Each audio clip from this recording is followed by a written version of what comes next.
Have you ever reached the middle of your sweet romance and thought, I know these two characters are supposed to fall in love, but nothing interesting is really happening? Or maybe you've written a wonderful hero and heroine, but your story still feels a little boring. Scene after scene, they're talking, having coffee, walking along the beach, and somehow the story still isn't grabbing you. If that's happened to you, you are definitely not alone. It's happened to me a lot. Today, I want to share with you one of the simplest ways to transform an ordinary sweet romance into a story readers can't put down.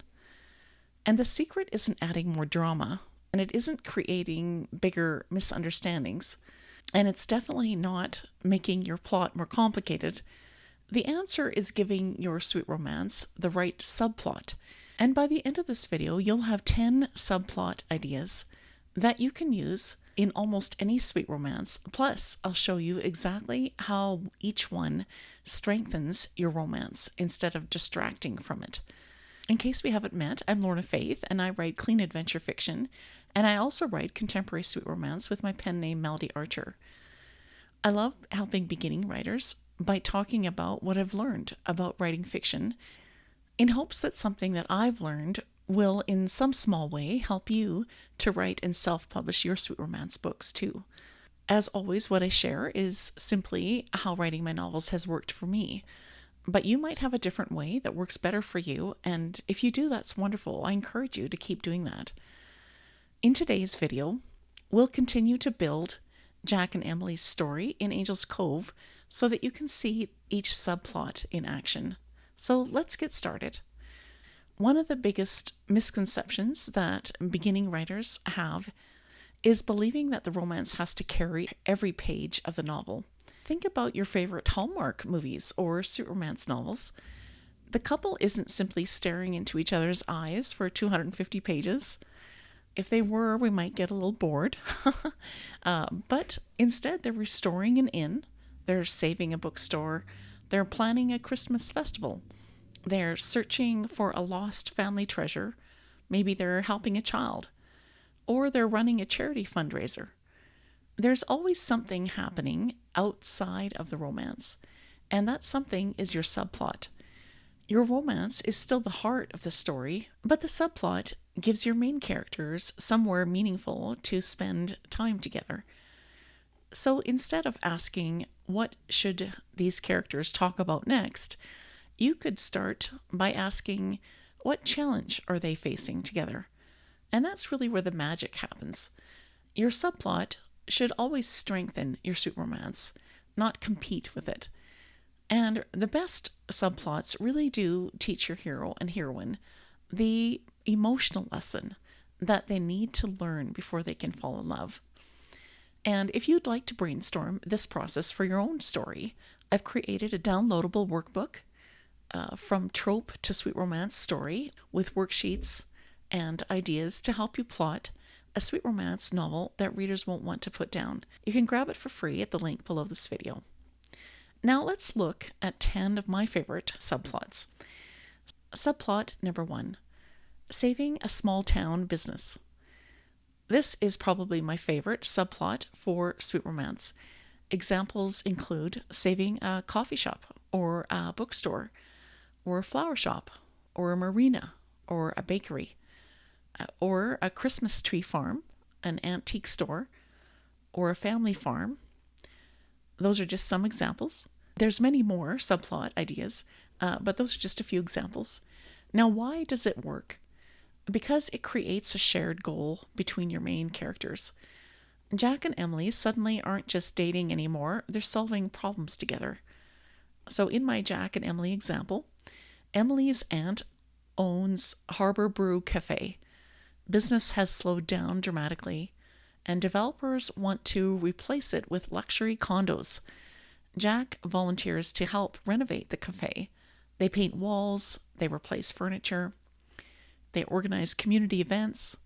Every project gives them another opportunity to laugh, to disagree, to encourage one another, and to slowly fall in love. Notice how the subplot naturally creates scenes instead of forcing a romance. Subplot idea number 2, planning a community event. Small town sweet romances thrive on community. Think about events like a Christmas parade, a sandcastle festival, the 4th of July celebration, a seafood festival, a charity auction, a harvest fair, a boat parade, Founders' Days, and the list goes on. What the event really does is that it creates a ticking clock. There's a deadline to get it done, and everything has to be ready before the opening day. In Jack and Emily's example, Emily volunteers to organize Angel Cove's annual Sandcastle Festival. Jack reluctantly agrees to help, and now they have weeks of planning meetings, decorating, recruiting volunteers, building sandcastle entries, working late together. Every chapter naturally moves toward one exciting event. Subplot number 3, restoring a family legacy. Readers love restoration stories. Perhaps your couple restores an old lighthouse together, or a family inn, or an abandoned boat, or a beach cottage, or a historic church, or a library, or a marina. The physical restoration mirrors emotional healing. In Jack and Emily's example, Jack inherits his grandfather's neglected marina. Every repaired dock becomes a symbol of Jack slowly repairing his own wounded heart after years of guilt. Emily helps because she sees what Jack can't, that some things worth loving are worth rebuilding. Subplot number 4, solving a small mystery. A mystery doesn't need to have a lot of danger. Sometimes the mystery simply creates curiosity. Some ideas include: who keeps leaving the flowers? Who wrote these anonymous letters? Where did Grandma hide the family recipe? Who really owns the forgotten lighthouse journal? What happened to that old sailboat? In Jack and Emily's example, while cleaning the marina, they discover an old captain's journal. Each chapter reveals another piece of Angel Cove's history. Now every discovery pulls Jack and Emily closer together. The mystery becomes the reason they're spending time together. Subplot number 5, caring for someone else. Nothing reveals character faster than compassion. Perhaps they're caring for an elderly grandfather, a young niece, a foster child, a rescue dog, an injured pelican, a neglected horse, a lonely neighbor. Readers instantly see kindness in action, and they love it. In Jack and Emily's story example, Emily volunteers at the local sea turtle rescue.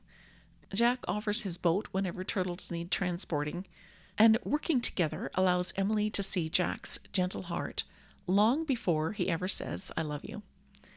Subplot number 6, chasing a personal dream. Your character has a dream they secretly believe will never happen.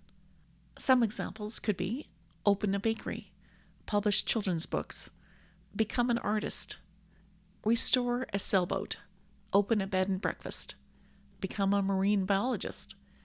Your romance becomes the encouragement that helps them to pursue that dream. In Jack and Emily's example, Emily dreams of opening a children's bookstore and coffee shop. Jack quietly begins to help renovate an empty building. Without making grand speeches, he simply believes in her before she believes in herself. Subplot number 7, family reconciliation. This is one of the richest emotional subplots in a sweet romance book. Perhaps someone in your story must reconcile with a parent, or a sibling, or an adult child, or a grandparent, or a cousin, or a longtime family friend. In Jack and Emily's example, Emily's father abandoned her when she was 6. One day, he unexpectedly shows up to Angel's Cove. Emily must decide whether forgiveness is possible. Notice how this subplot directly supports her emotional wound. I can't trust people to stay. Her romance with Jack becomes stronger because she's learning forgiveness. Subplot number 8, finding a place to belong.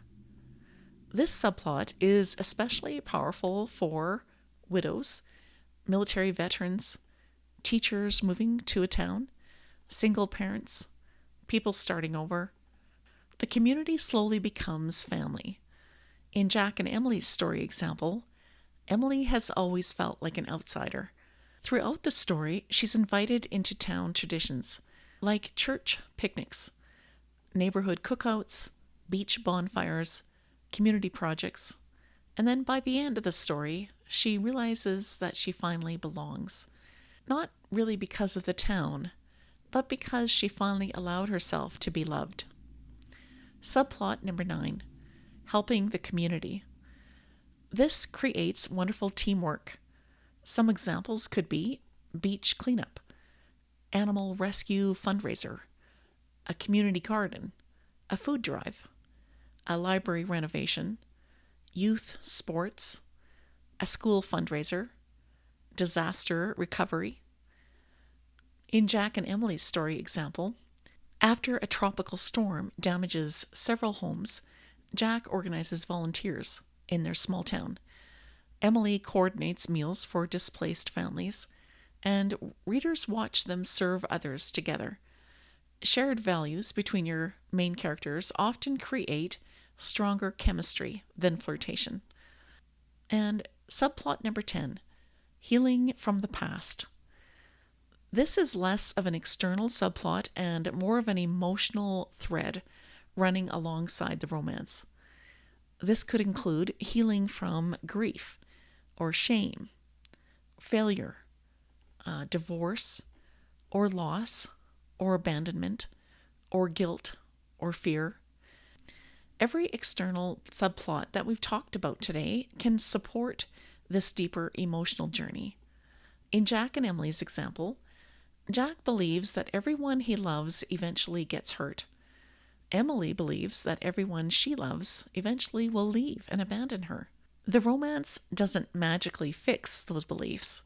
Instead, each subplot gives them another opportunity to challenge those lies, one small step at a time. And here's just a few questions that might help you to choose the right subplot for your story. Whenever you're choosing a subplot, here are 3 questions that might help. Question 1, does this subplot naturally keep my hero and heroine together? If not, it might be a good idea to brainstorm other ideas for subplots. Question 2, does it challenge their emotional wounds? The best subplot isn't random. It teaches the same lesson that your romance teaches. Question number 3, does this subplot move the story forward? Every chapter should either grow the romance, advance the subplot, or ideally do both at the same time. And so from today's video, if you can only remember one thing, I encourage you to remember this. A subplot isn't there to distract from your romance. It's there to deepen your romance story. It's another layer of your story that allows readers to really see your characters serving others, solving problems, facing fears, chasing dreams, and slowly becoming the people they were always meant to be.